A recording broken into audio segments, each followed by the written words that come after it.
जनता party में संगठन चुनाव की तैयारियां तेज हो चुकी हैं। दरअसल बैठकों का दौर अब जारी है। संगठन चुनाव को लेकर भारतीय जनता पार्टी मुख्यालय में संगठन चुनाव को लेकर बैठक होनी है। बता दें आपको कि बीजेपी में संगठन चुनाव को लेकर तैयारियां शुरू हो चुकी हैं। अध्यक्ष जेपी नड्डा की अध्यक्षता में यह बैठक होगी। राज्यों के प्रदेश अध्यक्ष, संगठन मंत्री बुलाए गए हैं। चुनाव अधिकारियों को भी बैठक में बुलाया गया है। जेपी नड्डा और संगठन महामंत्री बीएल संतोष इसमें भाग लेंगे। तो ये अहम खबर इस वक्त की आपको बता रहे हैं। भारतीय जनता पार्टी में संगठन चुनाव की तैयारियां तेज हो चुकी हैं। बीजेपी मुख्यालय में संगठन चुनाव को लेकर बैठक है। अध्यक्ष जेपी नड्डा की अध्यक्षता में यह बैठक होगी। राज्यों के प्रदेश अध्यक्ष, संगठन मंत्री बुलाए गए हैं। चुनाव अधिकारियों को भी बैठक में बुलाया गया है। जेपी नड्डा और संगठन महामंत्री बीएल संतोष इस बैठक में हिस्सा लेंगे। तैयारियां पूरी कर ली गई हैं भारतीय जनता पार्टी संगठन चुनाव को लेकर, जिसमें कई लोगों को महत्वपूर्ण जिम्मेदारियां दी जा सकती हैं। चलिए आगे बढ़ेंगे और अब बात करेंगे दिल्ली की सियासत की, क्योंकि दिल्ली का किला फतेह करने के लिए हर दल की ओर से पूरी ताकत लगाई जा रही है।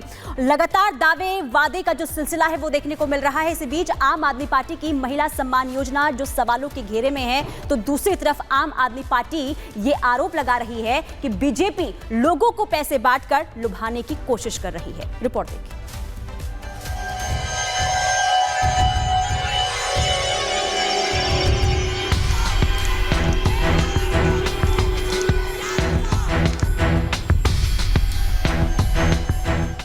महिला सम्मान, सियासी खींचतान, 2100 वाला फरमान, अब चुनावी घमासान।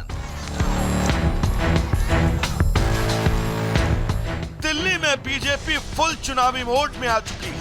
आम आदमी पार्टी का ऐलान हो या फिर उसकी योजना, बीजेपी एक एक चीज, एक एक योजना को लेकर आम आदमी पार्टी से अब हिसाब मांग रही है। इस चुनावी जंग की लिस्ट में नया नाम महिला सम्मान योजना का भी जुड़ गया।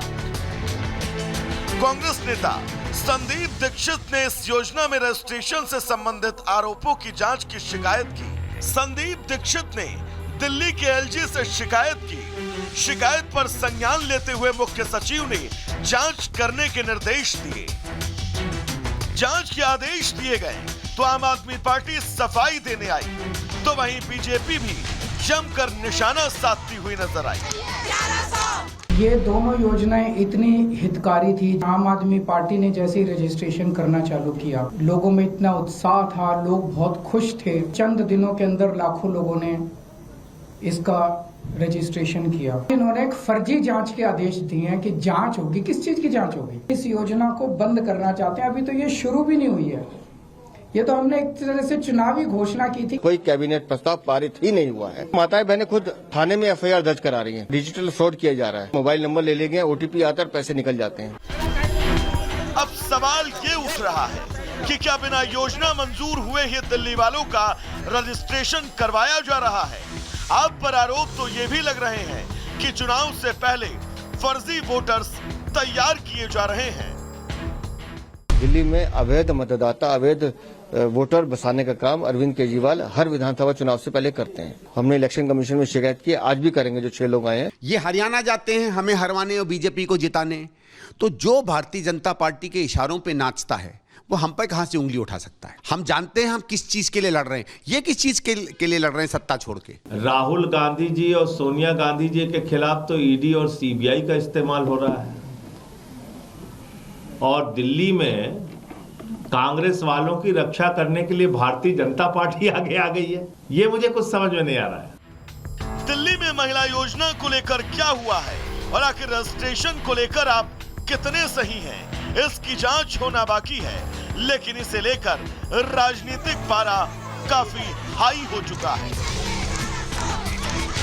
Bureau report, Republic Bharat.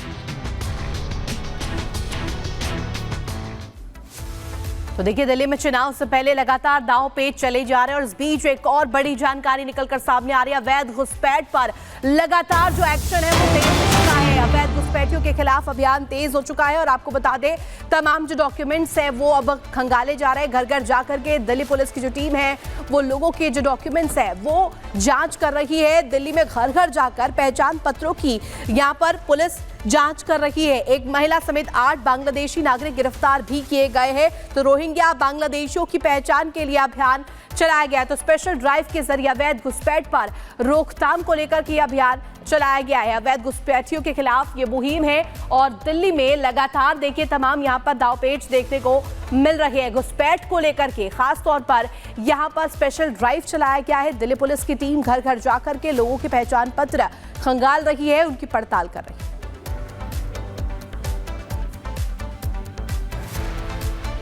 महिलाओं के खाते में पैसे डालकर सरकार बनाने का स्ट्राइक रेट बहुत अच्छा रहा है। फिर चाहे बात मध्य प्रदेश की कर लीजिए या फिर महाराष्ट्र की, सरकार बनी और अच्छे मार्जिन से सरकार बनी, बड़े अंतर से सरकार बनी। लेकिन अब इस तरीके से दिल्ली में भी महिलाओं के लिए योजना का ऐलान किया गया।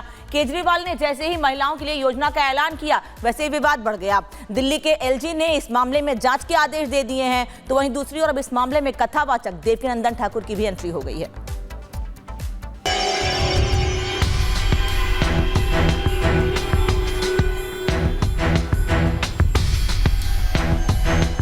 देश की सियासत में इन दिनों एक ही नारा गूंज रहा है, ओ स्त्री तुम मेरा ही साथ देना। केजरीवाल महिला सम्मान योजना के भरोसे दिल्ली में सत्ता पाने की चाहत कर रहे हैं, तो महाराष्ट्र में लाडली बहना योजना के दम पर महायुति की सत्ता में वापसी हो चुकी है। हर पार्टी महिलाओं का एक मुश्त वोट पाने के लिए अपने अपने हिसाब से दावे और वादे कर रही है। लेकिन अब इन चुनावी दावों और वादों के बीच कथावाचक देवकीनंदन ठाकुर की एंट्री हो चुकी है। देवकीनंदन ठाकुर ने नवी मुंबई में बोलते हुए सरकारों को अल्टीमेटम दिया है कि उन्हें महिलाओं को पैसा देना है तो दे, लेकिन शर्त ये है कि किसी बांग्लादेशी और रोहिंग्या महिला को लाडली बहना का पैसा नहीं मिलना चाहिए। महिलाओं को भी कुछ धन देने की योजना यहाँ की सरकार ने बनाई है, लाडली बहना योजना बनाई है।